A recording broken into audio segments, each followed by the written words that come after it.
La parábola que hoy vamos a estudiar, cada vez que yo la leo, imagino a nuestro Señor más que un orador, un amigo en donde ellos pueden compartir.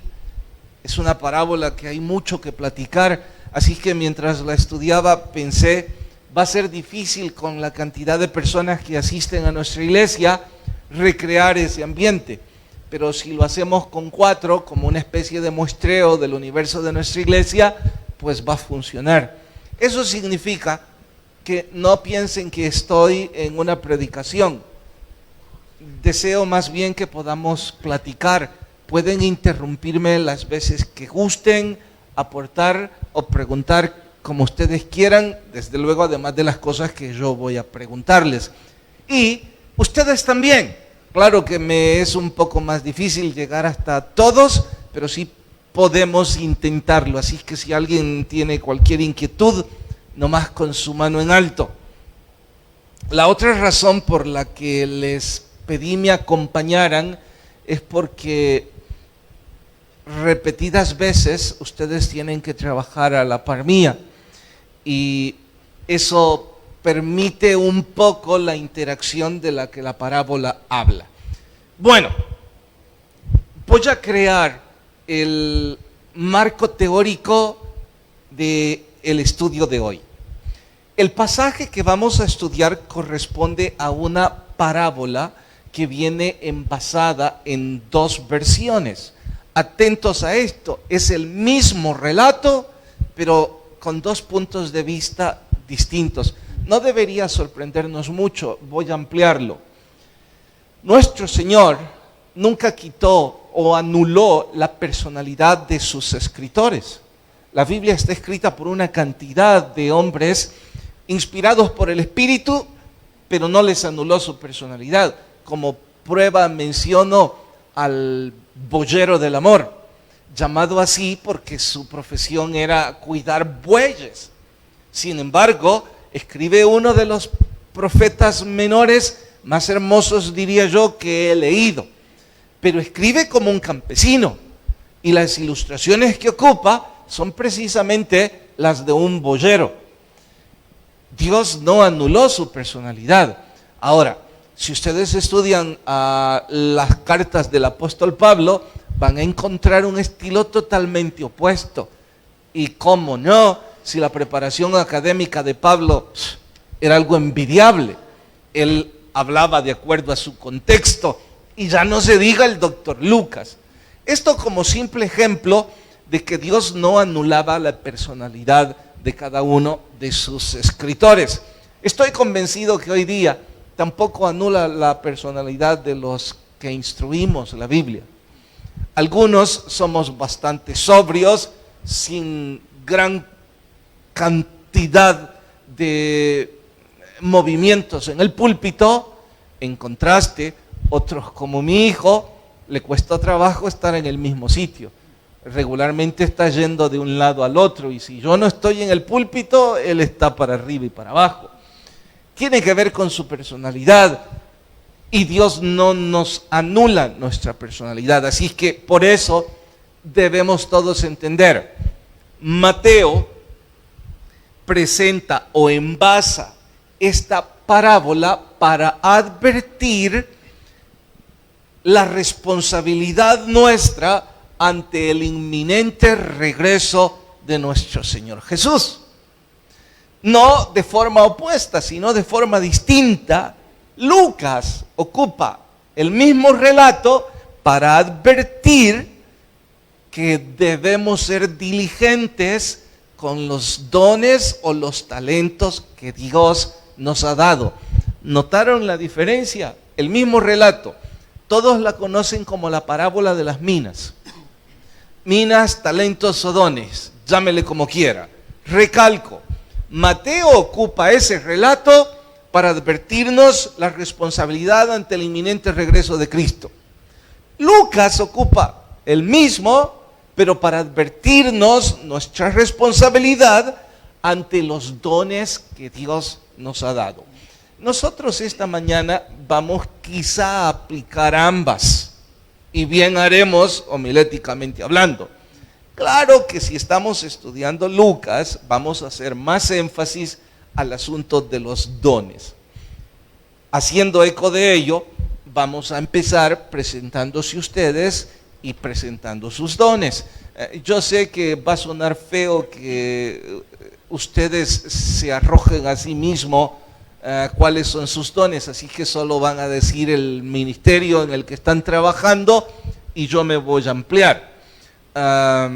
Arranquemos, deben presentarse rápidamente, claro, su nombre, su edad y el ministerio que hoy están llevando a cabo. Arrancamos, Carlos. Mi nombre es Carlos Calero, tengo 25 años y sirvo en el ministerio de Patmos y estoy en el área de San Martín desempeñando el mantenimiento en el área de allá.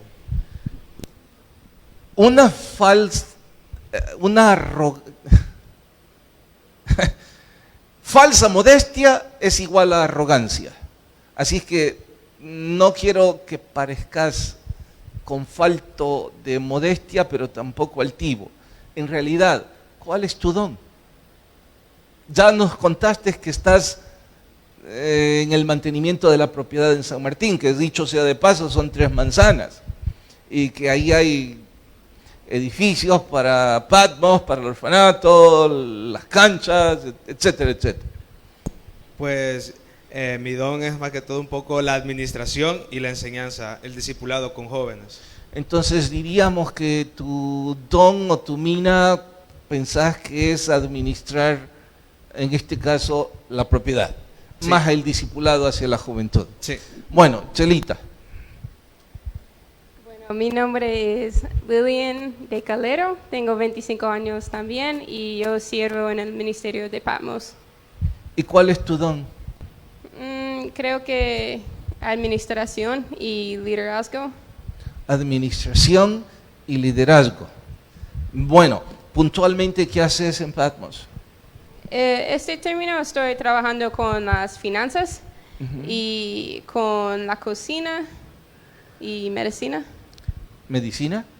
Como si alguien se está enfermó, tenés que... Bueno, listo. Ahora vamos con Balta. Bueno, mi nombre es Baltasar, tengo que decirle edad. Dale volumen, por favor, que debido a su larga edad ya nos reconoce. Tengo 36 años y estoy acá en la iglesia ayudándole en lo que usted me pida que haga. Entonces, ¿cuál es tu don? Facilitar la palabra a los estudiantes del colegio, el seminario. No, si haces lo que yo te diga que hagas, ¿cuál es tu don? Servicio. ¿No sería cualquier cosa? No. Bueno, yo pienso que sí. El otro día Alexa me dijo, bueno, ¿y vos qué sos? Me dijo. Porque a veces tengo que estar arreglando el jardín, a veces reparando los baños, a veces predicando, a veces parqueando, a veces viendo las luces. Entonces ella bromeando me dijo, ¿y vos qué sos? De todo, porque un pastor eso debe ser. Así es que si te pregunto tu don, después de verlo así, ¿qué dirías? Hacer todo lo que tengo que hacer. Bueno, a ver, Marcos. Bueno, mi nombre es Marcos Paz, tengo 27 años y mi don sería la administración. Bueno, sos tu profesión... Contador público. Sos CPA, contador público académico, y lo tuyo es estar administrando cosas. Sí. Y estar contabilizando y estar controlando. Así es. Bueno, la otra razón por la que les pedí a ustedes que vinieran es por vuestra edad y por lo que hoy por hoy hacen. La mayor parte de ustedes están rayando los 30, vos ya te rayaste más que eso, pero la mayor parte está rayando los 30. Eso significa que dentro de 5 años, en esto común denominador, ustedes van a ser personas adultas, ustedes van a estar dirigiendo sus trabajos, ustedes van a estar criando sus hijos, quizás dirigiendo la iglesia. Así que dentro de 5 años, ustedes deben proyectarse en nuestro estudio de hoy. De igual forma, tengo que animarles e invitarles a todos. No es un estudio dirigido para la juventud. Lo que sucede es que mientras yo lo estudiaba pensaba que es para mí muy atinado compartir ellos parte de mi responsabilidad, ya que tengo el privilegio que trabajan conmigo. Bien, nuestro sermón de hoy tiene que ver con los regalos que ustedes han recibido. Dije que ustedes hablan muy poco porque habría sonado como altivez. La falsa modestia también lo es, así que ahora yo les voy a decir sus dones desde donde yo lo veo.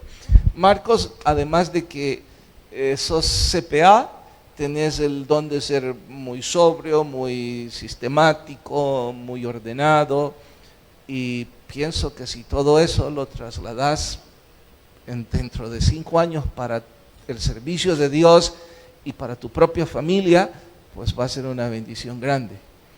En cuanto a vos, como ya antes lo dije, haces todo lo que te pido, que regularmente me compete hacer a mí o envío a hacer a mi hijo.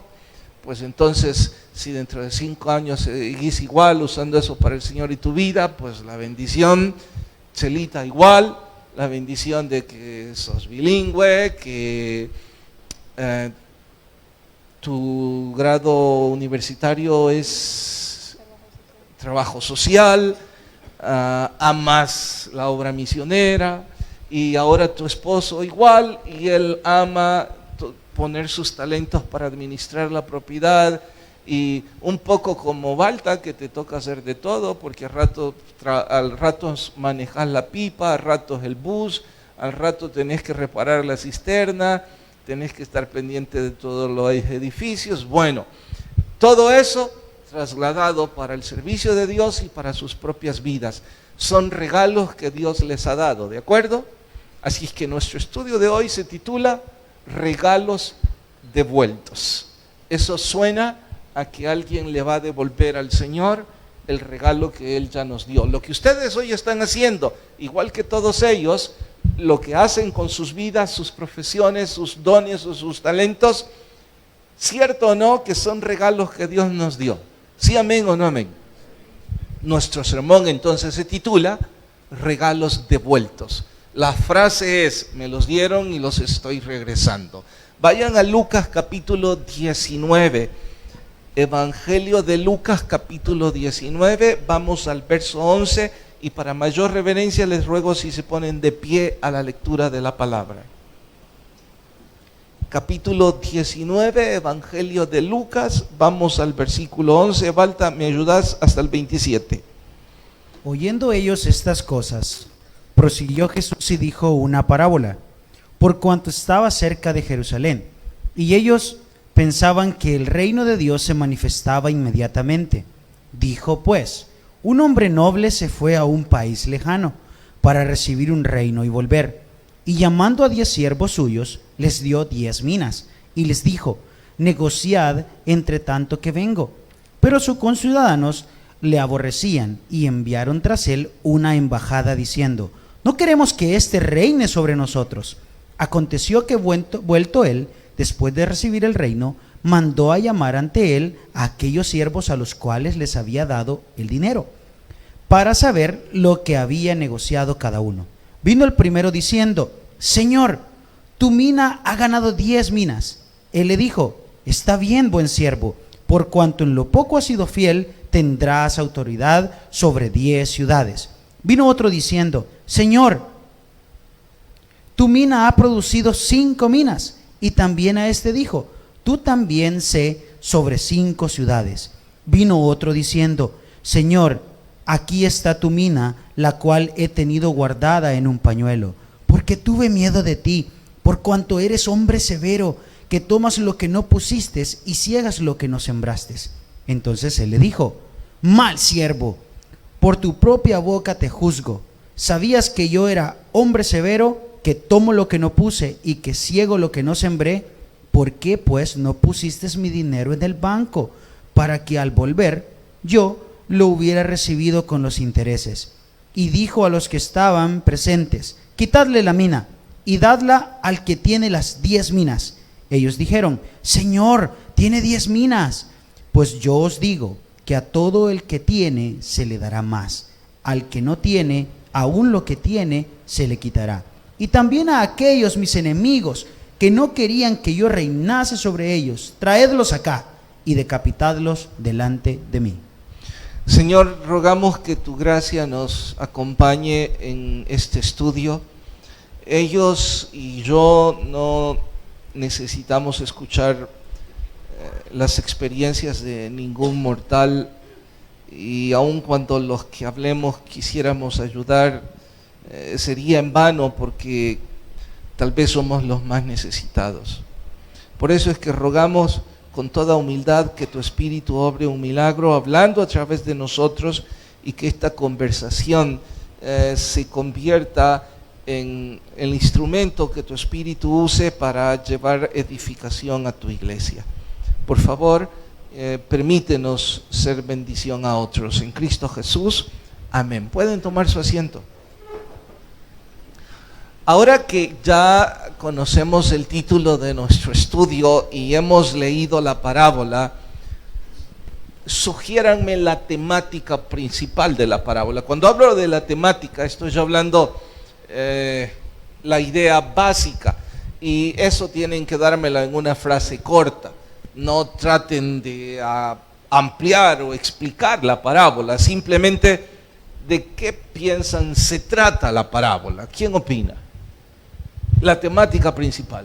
Ser fiel con que has recibido. Ser fiel con los regalos que he recibido.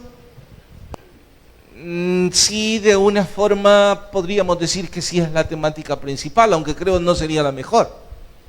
¿Alguien tiene otra? ¿Los regalos de Dios? ¿Cómo así?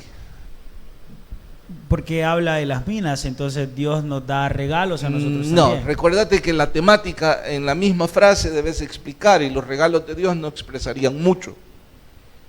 ¿Alguien quisiera sugerir cuál es la temática principal de esto? Hermana Evelyn. El que tiene más se le dará más. No. No es la mejor. Eric. Usar de forma óptima nuestros recursos es una forma, pero no es la mejor. Sí, Manuel.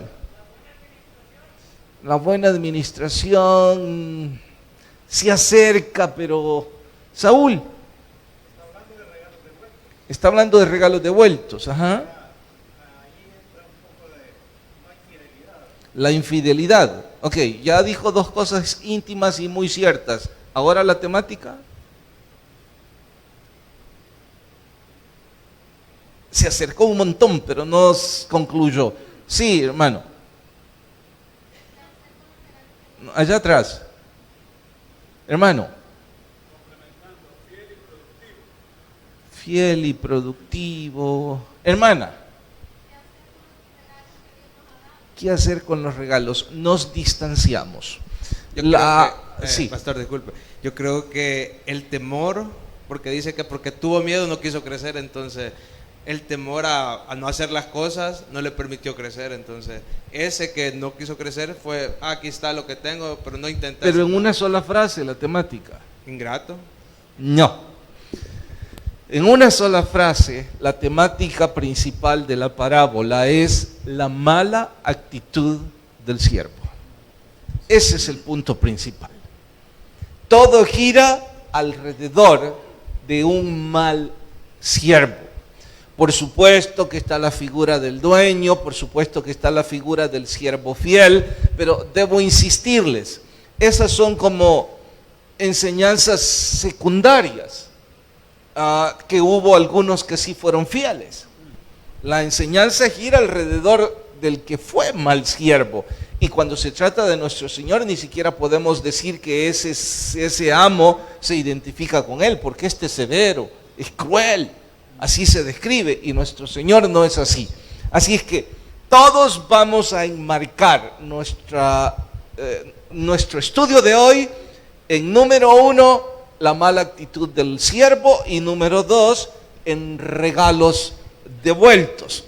Bueno, antes de ir a las lecciones puntuales, debo decirles la costumbre del pañuelo. Es que la temática del siervo malo también gira alrededor de una herramienta capitalista. Literalmente la parábola habla sobre una estrategia capitalista. ¿Cuál es? Producir con dinero de otro. ¿De qué estoy hablando? Hubo alguien con dinero, si ustedes son los siervos, que les dio ¿cuántas minas a cada uno? No. ¿Cuántas minas le dio a cada siervo? A uno No, 10, a uno... no han leído con detalle. Exacto, no 10. Mira, vos como contador podés aplazarlos aquí a todos. Y te aplazás de paso vos porque acabas de decir lo mismo. No les dio 10. ¿Cuántas minas les dio a cada uno? Una. Y había 10 siervos. Cuidado con eso. Así es que vamos a hacer cuenticazo que de esos 10, ustedes son 4 y que el dueño les acaba de dar una mina a cada uno. ¿En qué consiste esto? En una herramienta capitalista. Aquí tienen dinero que no es de ustedes. Produzcanlo. Háganlo rentable. Vivan de él. Pero me devuelven mi dinero con intereses. En eso consiste. Ahora, dicen los que saben de negocios que esta es la estrategia mejor que el sistema capitalista puede propinar, y que aquellos hombres o mujeres que aprenden a negociar dinero que no es de ellos para producir bien para el dueño y para sí mismos, son los que llegan a hacer mucho dinero, porque vaya ventaja, no tienen que arriesgar nada, están invirtiendo lo de otros. Bien, vamos a la costumbre del pañuelo. Sí habían bancos en ese entonces, la parábola lo dice, pero habían otras dos formas de guardar dinero. Una era enterrándolo, era la más segura. De hecho, yo he escuchado a mis abuelos, o les escuché alguna vez porque ya fallecieron, decir de que enterraban dinero en sus casas. La otra práctica era envolverla en un pañuelo. Así es que la cultura decía que quienes perdían el dinero por haberlo envuelto en un pañuelo eran doblemente culpables. Primero, por no haberlo depositado en un banco; segundo, por no haberlo enterrado; y tercero, por necios. Tenían que pagar lo perdido y además indemnizar. Y algo como eso es lo que aquí aparece. Bien, he explicado el contexto de la parábola, el contexto histórico. ¿Todos vamos bien? Si vamos bien, entonces aquí vamos a las enseñanzas. La primera de ellas, pregunto: ¿por qué no produjo nada el mal siervo? No inventen lo que leyeron. Es que él conocía el carácter del amo y en realidad tuvo miedo. Entonces, no produjo nada por miedo. ¿Todos de acuerdo? ¿Fue miedo lo que empujó a este a no producir nada? ¿De acuerdo todos? ¿Quién no está de acuerdo? ¿Por qué no, hermano? Gríteme, porfa. Era un haragán que no quería trabajar. Bueno, es otra postura que no se registra en la parábola, pero suena. Sin embargo, nos vamos a quedar con la que suena. Cautela, precaución. Puedo perder todo el dinero y el dueño se va a enfadar porque eché a perder su inversión. Así es que mejor la guardo para que cuando éste venga le devuelvo lo que es suyo. Razón tendría el hermano Juan, porque le pude yo preguntar: bueno, entonces ¿por qué no lo guardas en el banco para que cuando venga el dueño le devolves lo de él y un poquito de intereses? Es lo menos que pudo haber hecho, pero como un perfecto cauteloso, prudente, pues no devuelve nada. Aquí viene mi pregunta. A diferencia de ustedes, tengo casi 50 años. A mi edad, la cautela, la prudencia, ¿Es una virtud o es un vicio? Como son jóvenes, me imagino que no se atreven a responder. Los adultos, ayúdenles. A mi edad, casi a los 50, ser cauteloso, ¿está bien o no está bien? Bueno, opinen ustedes. Yo creo que es algo que ha desarrollado usted por el... No, yo no dije que yo soy cauteloso. Yo creo que este está pensando, el jefe también es severo y loco, mejor debo responder bien. No, yo no dije que yo soy cauteloso. Yo solo estoy preguntando que si el serlo se convierte en mi caso en una virtud o en un vicio. Pues yo pienso que es una virtud, porque al pasar del tiempo, si yo tengo cautela con paso que voy a dar, voy seguro a lo que voy a hacer. Y entonces, ¿por qué están juzgando a este hombre de ser un mal siervo? Si él lo que no quiere es perder lo que le han dado. Podría ser que está disfrazando la cautela por la falta de compromiso que tiene con Es una buena posibilidad, pero quedémonos con lo que la parábola dice, que él tuvo miedo. Entonces, les pregunto ahora, ¿está bien si yo tengo miedo que por mi edad, por mis enfermedades propias de mi edad, ya no quiera correr en el ministerio, sino que desacelere y vaya mucho más lento? Es razonable. Es razonable, ¿verdad? ¿De acuerdo? ¿Sí? Bueno, estás en desacuerdo con tu esposa y esto es un lío. Pienso que si es Dios, nuestro Dios, y bajarle el ministerio, no, pero puedo bajarle a otras cosas de rutinas de mi vida, pero no puedo acelerar lo que estoy haciendo en el ministerio. En 20 años, en realidad en 30, Dios me ha permitido hacer cosas mucho más allá de las que jamás pude imaginar, no porque yo tenga mérito alguno, sino que por su gracia. En esos 30 años puedo contarles que viví casi en el filo de la navaja, corriendo riesgos, aventurándome. En todas las veces dije que tenía fe y que lo hacía en el Señor. No solo los proyectos de la iglesia, sino también mis proyectos personales. Y algunas de esas veces, esos proyectos, Dios los respaldó y produjeron. Otras veces han sido desaciertos horrendos que me han provocado heridas en mi corazón, las cuales algunas todavía sangran. Pero igual, viví al filo de la navaja. Ahora, si tengo 50 años, yo creo que lo menos que me queda, hablo estadísticamente, lo menos que me queda serían 20 años más. Entonces, debo preguntarme, bien Carlos, ¿los otros 20 años de tu vida los vas a vivir al filo de la navaja o hoy vas a vivir fuera de ese filo?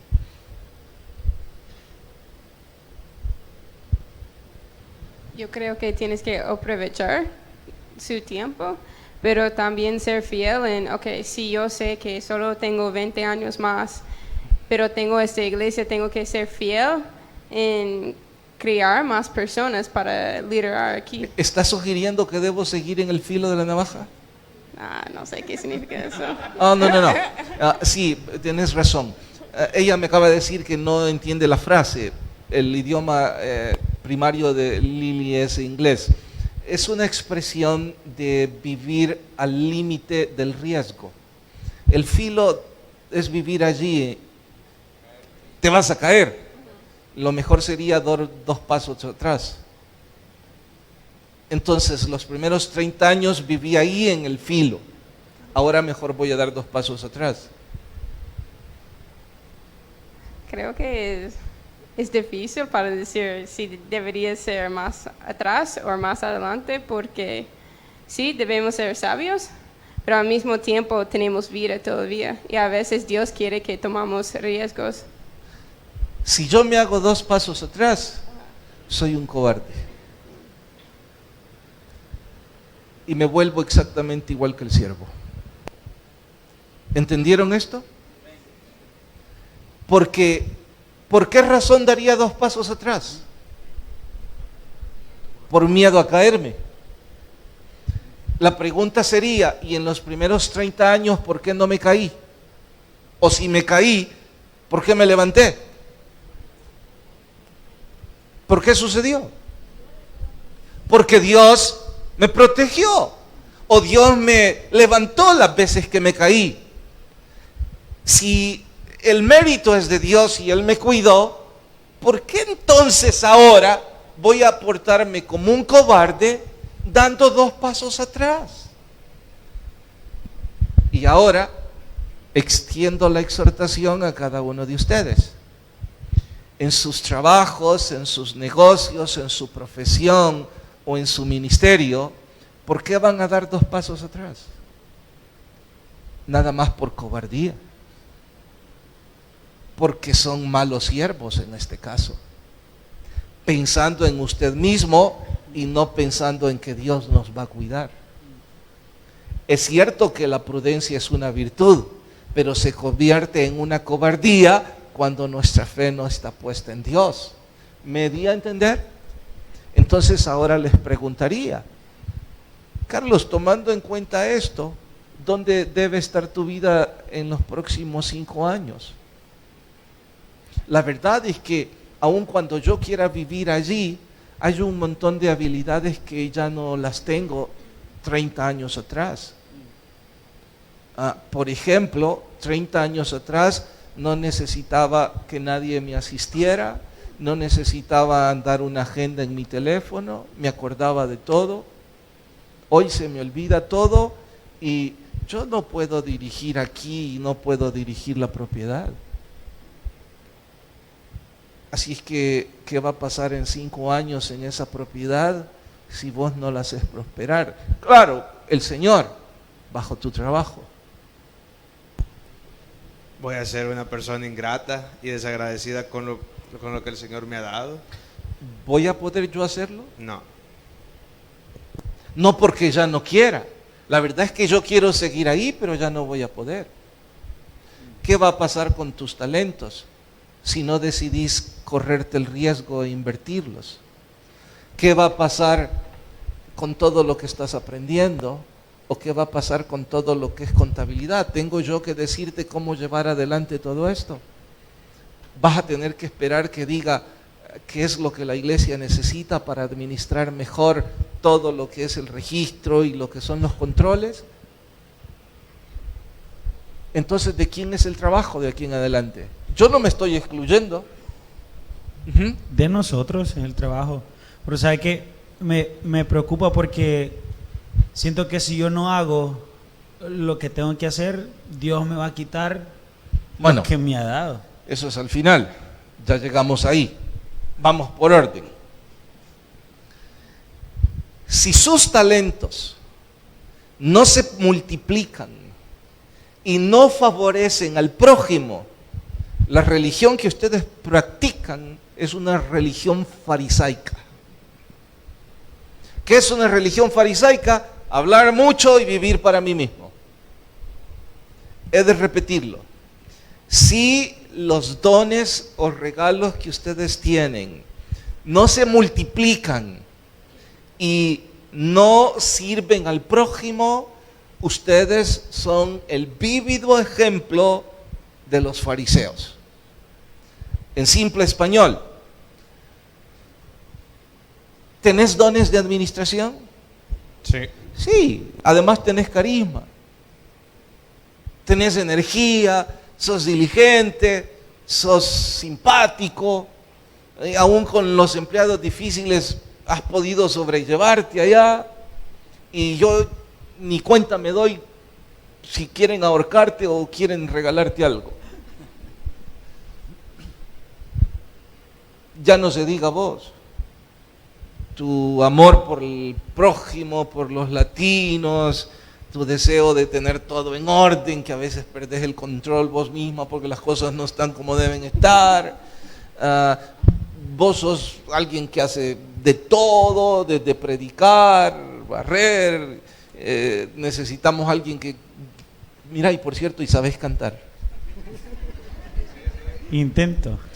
Estoy diciendo eso porque hubo un velorio el viernes y yo no lograba controlar a Danilo ni a ninguno de los músicos y se me ocurrió Balta, le llamo, mira, tráete la guitarra y venís y cantás en el velorio, y ahí estaba.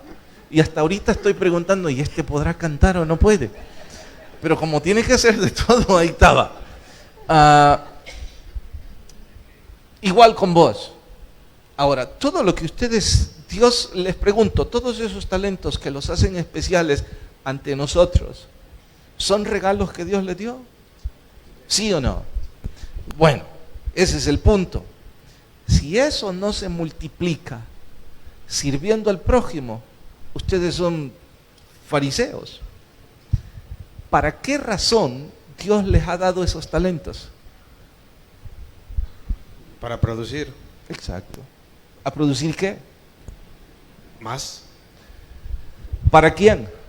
para el prójimo, para Dios. Eso significa que todos los que están aquí, sean contadores, sean administradores, sean mecánicos, sean costureras, sean vendedores, si lo que usted recibió de Dios como un regalo, usted no lo ocupa para multiplicarlo y bendecir a otros, su religión es farisaica.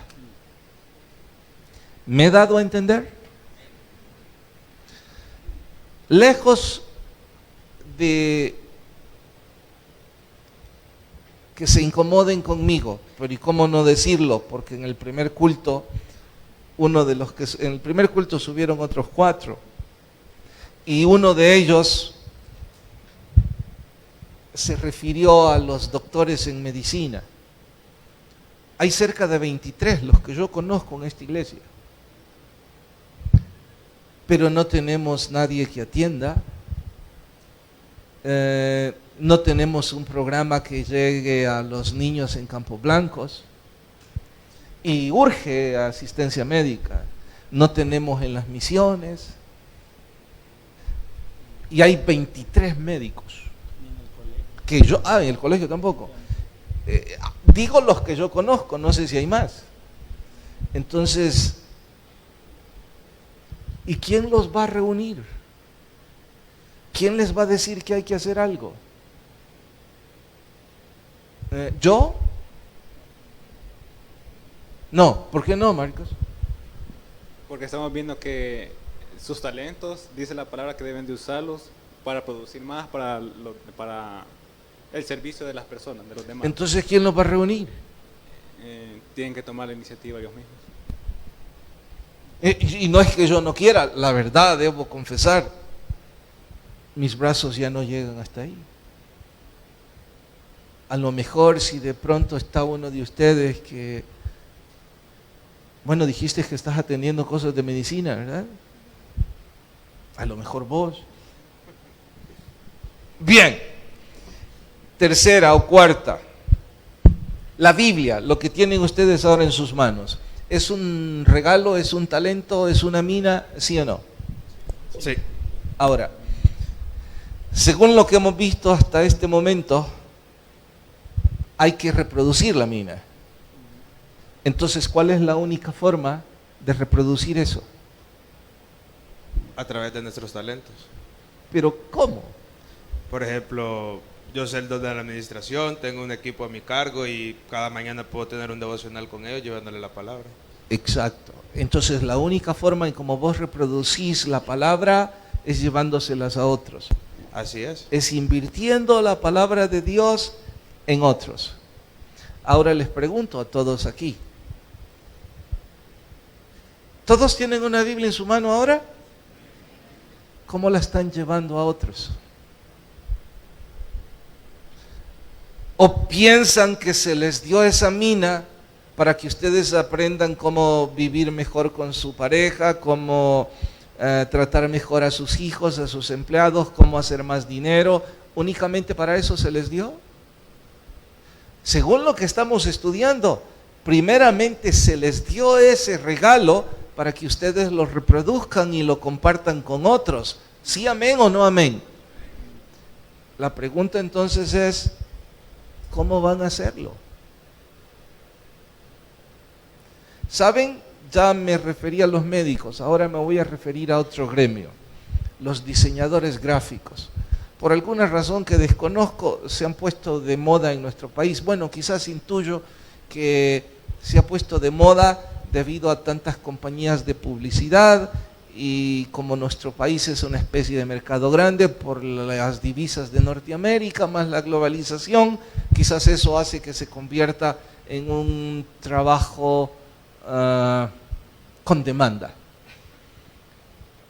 ¿Tenés idea cuántos pueden haber diseñadores aquí? No menos de 20. No menos de 20. ¿Y no te parece triste que no tenemos un programa que reproduzca el Facebook de la iglesia para llevar la palabra de Dios por todos lados? Sí, la verdad es bien difícil porque se acercan, pero cuando ven el reto no.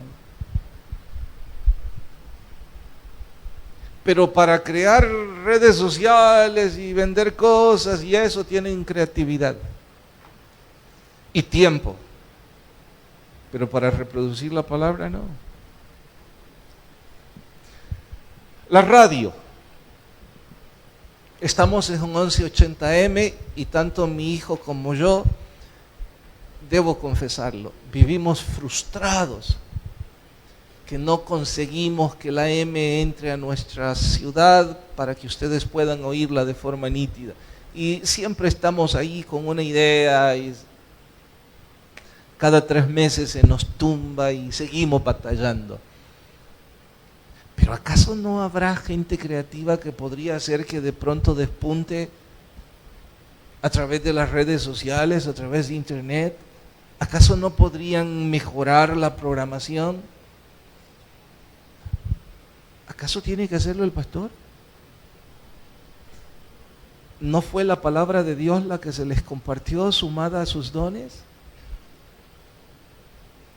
Y lo mismo pueden aplicar esto a sus propios trabajos. Porque les puedo asegurar que su jefe está cansado de que el día lunes ustedes les lleven el mismo reporte con los mismos problemas. ¿Qué tal si mañana en lugar de llevarle las mismas cosas le dicen, mire, tengo una idea para vender más, si quisiera oírla y me avisa? ¿Y qué jefe no quiere vender más? ¿Qué tal si un día de estos usted como mecánico decide dejar el límite del riesgo y piensa, bueno, ya sé hacer esto, ¿por qué no me capacito un poco más y aprendo de pronto cómo manejar también los escáneres electrónicos en la computadora? ¿Por qué no? ¿No nos hemos dado cuenta que solo vamos a vivir esta vida y luego la vida eterna? Pero esta bien corta. Dijo el hermano Juan que por Aragán el otro no quiso producir nada. ¿Cuál fue la excusa que el empleado presentó? ¿Qué les parece? No cuál, más bien ¿qué les parece la excusa que presentó el que no produjo nada? A ver, Marcos. En realidad dice que porque era un jefe severo y hace parecer que le tuvo miedo. ¿Qué te parece la excusa? En realidad, viéndolo bien, si nosotros estamos en un trabajo y le tenemos miedo al jefe, lo que vamos a hacer es producir más para que no nos despida. Debería ser al revés, ¿verdad? Sí. ¿Alguno tiene otra idea de la respuesta de este? Yo creo que fue su resentimiento porque ¿Con el jefe? Ajá, porque le odiaba y al final estaba diciendo que como es su enemigo, entonces no quería ayudarle, no quería que él sería el rey tampoco. Sin pena. Yo sé que a ustedes les toca trabajar conmigo, así que les pregunto, ¿soy un jefe severo? Sin pena. Suéltense ahora, por primera y única vez en vuestra vida, les daré el permiso. A ver, Marcos. A veces. A veces. ¿Balta? Todos los días, para decir. Sí. Ok. Lili.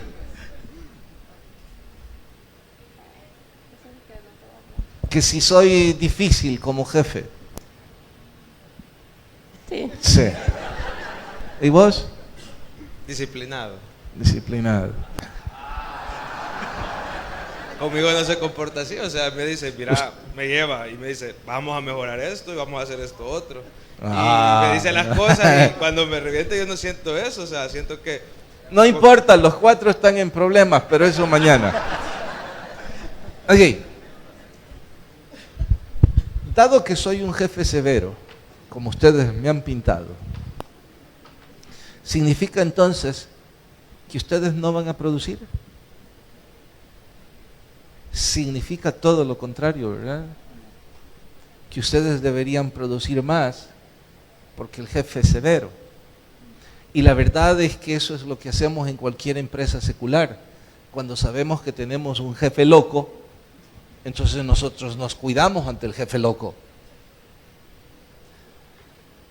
¿Por qué entonces este no se esforzó por producir? Porque era cobarde y en todo caso holgazán, como bien dijo el hermano. Y aquí figuran muy bien aquellos de nosotros que siempre estamos culpando a otros por no hacer nuestro trabajo. Y siempre creemos que el gobierno no da las reglas del juego, que nuestros padres son autoritarios, que nuestros líderes son un desastre, al punto de llegar a la desfachatez, en este caso, de culpar al dueño.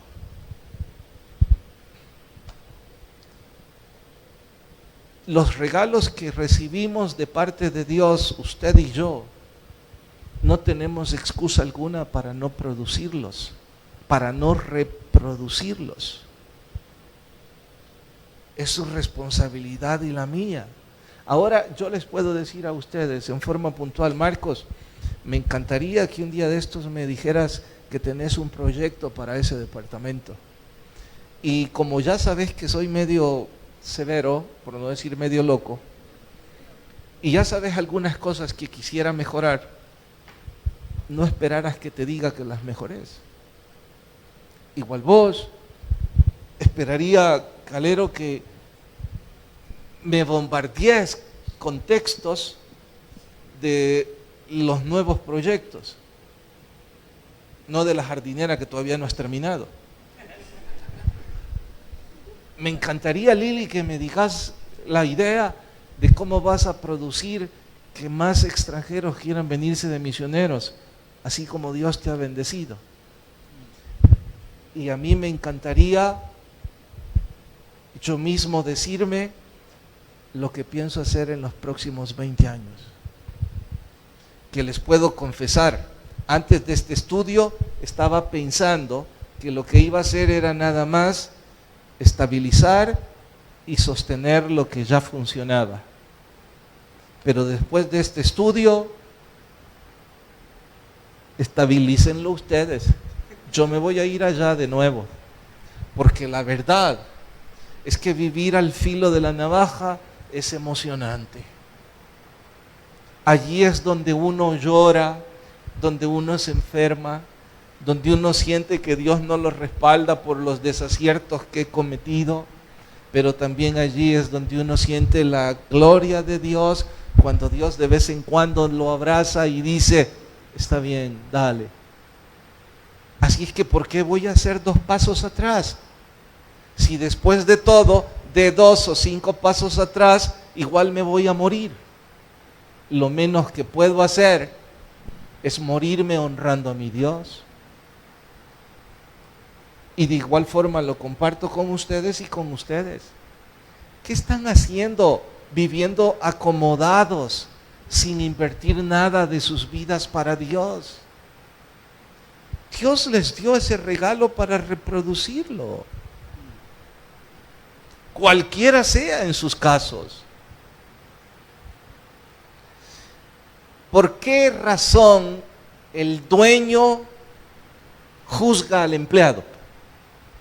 ¿Por cobarde, por miedoso, por ineficiente, Porque ahí dice literalmente que el dueño lo juzgó. ¿Por qué? ¿Alguien? Hermano, no fue por cobarde. Tampoco fue por holgazán. Hay algo que enfada al dueño. ¿Sí? Por tu boca te juzgo. Porque con tu boca estás diciendo que yo soy severo. Estás diciendo lo que intuyó Lili. Parecía ser que no amaba al dueño. Parecía ser lo que ustedes dijeron de mí, que soy severo. Lo que enfadó al dueño es la mala imagen que el empleado tenía de él. Y eso es precisamente lo que anuncia el por qué algunos de nosotros somos cobardes, negligentes o haraganes. Es por la mala imagen que tenemos de nuestro Dios.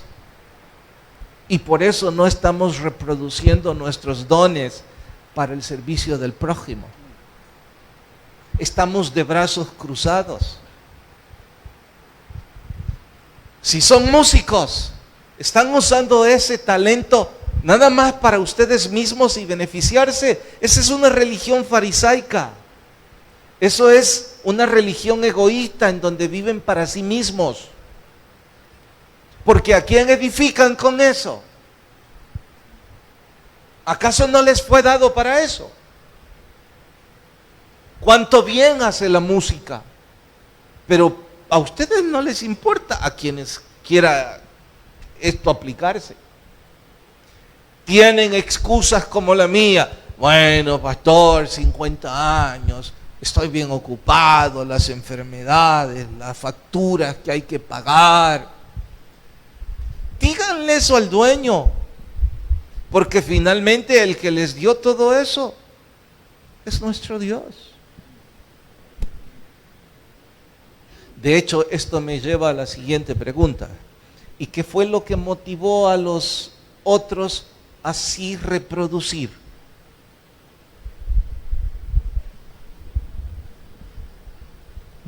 Yo creo que se sentían orgullosos de pertenecer al equipo de trabajo de él. No, porque ¿cuántos siervos eran? ¿Cuántos fueron fieles? ¡Ja! Lean bien. Solo 2 fueron fieles.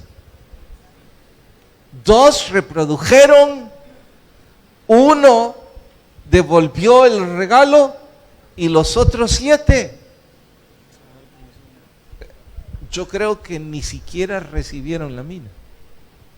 Eso no lo dice la Biblia, ya eso es, y eso vamos al final. La pregunta es, los 2 que sí reprodujeron, ¿por qué sí lo hicieron? ¿Eran talentosos? Y como eran talentosos, imagínense si no, a uno con una mina reprodujo ¿cuántas? El otro con una mina reprodujo 5. ¿Y el otro? Hasta ahí. De hecho, ¿cuál fue mejor de los 2? El que hizo 10, ¿verdad? No. Allí menciona que a los 2 les responde con la misma calificación. Bien, buen siervo y fiel. En lo poco me serviste, en lo mucho te pondré. O sea, los 2 hicieron poco y a los 2 les reconoció con la misma calificación. Entonces, esto no es una parábola para un contador, Marcos, en donde 10 es más que 5. Es más bien una parábola escrita por un poeta que está hablando de un valor más allá de los números. Y esa es la pregunta. ¿Por qué estos 2 sí produjeron?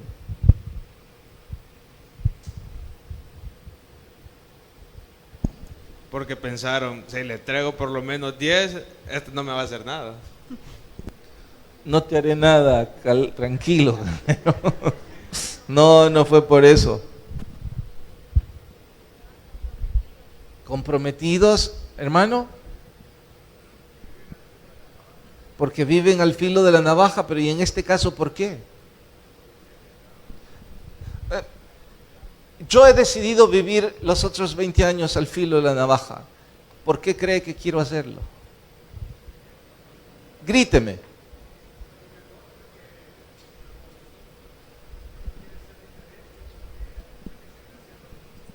Porque es lo mejor, porque uno quiere ser diferente, no es suficiente. Pero ¿por qué quiero seguir produciendo? Ahora decilo en el micrófono. Este está murmurando, pero no lo dijo. Porque ama a Dios. Lo único que me mueve a vivir en el filo es el amor que siento por Dios. Ok. Sí.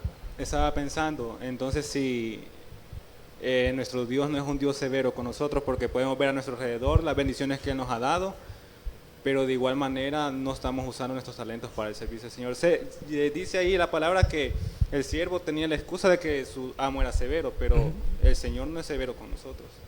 El Señor nos ha dado tantas bendiciones que podemos pararnos, revisar nuestras vidas y ver tantas bendiciones que el Señor nos ha dado, pero aún así nosotros no hemos decidido servirle al Señor. Y ahora que lo dejas así, es así. ¿Y yo qué excusa tendría de no vivir ahí? Si Dios ha sido bueno conmigo, no ha sido severo. Aún en mis desaciertos horrendos, que hay varios, que les puedo decir están marcados en mi corazón y algunos todavía sangran.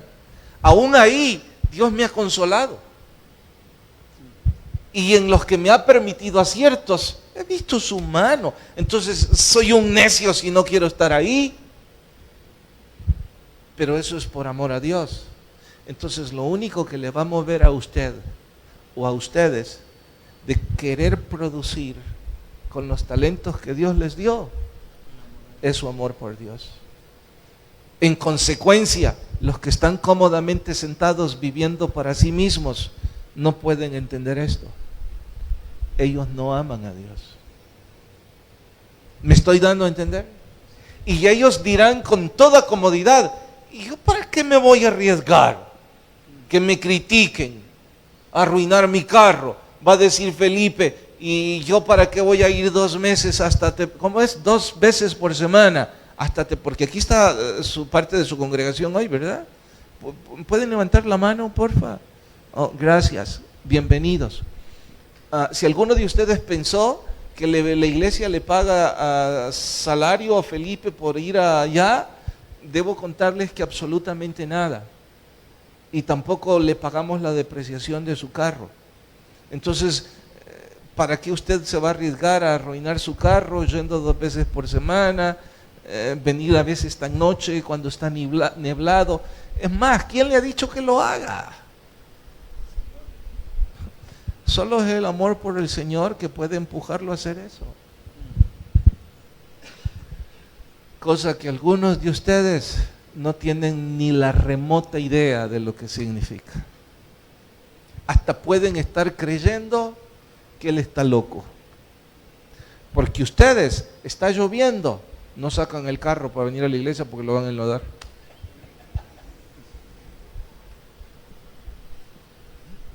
Así pensaban los fariseos de los apóstoles que estaban dispuestos a morir por la causa del Señor.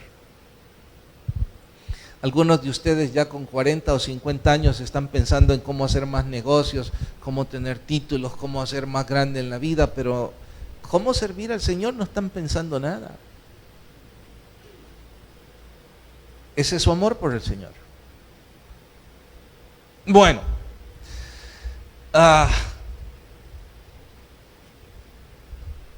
vos estás casado, vos estás de novio, vos no, ¿verdad?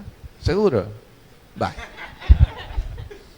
Imagínate, no, es muy remoto ejemplo, pero imagínate, ¿le has dado regalos significativos allá aquí? Algunos, no tenés que contarlos, decime números. Un par quizás. Un par que son muy significativos y Sí. valiosos. Sí. Ok, supone que un día de estos te los regresa. Como un caso remoto, no su frase. Como un caso remoto, Jackie te los regresa. ¿Qué significa? Que ya no me ama. Y además, Que me desprecia. y que te está diciendo Adiós. cada quien por su camino. Eso es exactamente lo que nosotros hacemos cuando le devolvemos el regalo que Dios nos dio, sin ningún fruto. Llévese su regalo. Por eso le titulé a esto, regalos devueltos.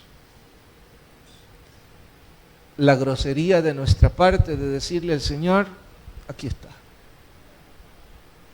Terrible, ¿no les parece? Cada vez que nosotros no producimos con los dones que Dios nos dio para su propósito y gloria, estamos devolviendo el regalo no al prójimo, sino al que nos lo dio. Los que han renunciado a sus ministerios, los que están de brazos cruzados, son exactamente como esta persona que ha devuelto sus regalos. Ahora, este no es el peor. El peor de esta enseñanza son los otros 7,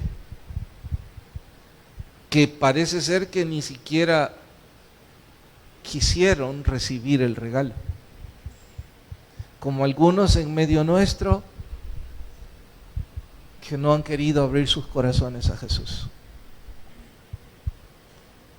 Qué triste por usted, qué triste por el prójimo, porque recuerdan por qué Dios nos dio regalos. Díganlo en forma bíblica en el Antiguo Testamento. ¿Por qué Dios hizo a Israel una nación santa y escogida? ¿Para qué? Para ser ejemplo. Pero díganlo en forma bíblica. Para que fueran luz a las naciones. ¿Qué hicieron ellos con el privilegio de ser judíos? Lo desperdiciaron. Vivir para sí mismos. A la iglesia de Cristo, Dios también les ha dado regalos, pero algunos de ustedes los ocupan para vivir para sí mismos. Quiera Dios que usted y yo no seamos de los que devuelven regalos. Oramos. Señor, gracias por tu palabra.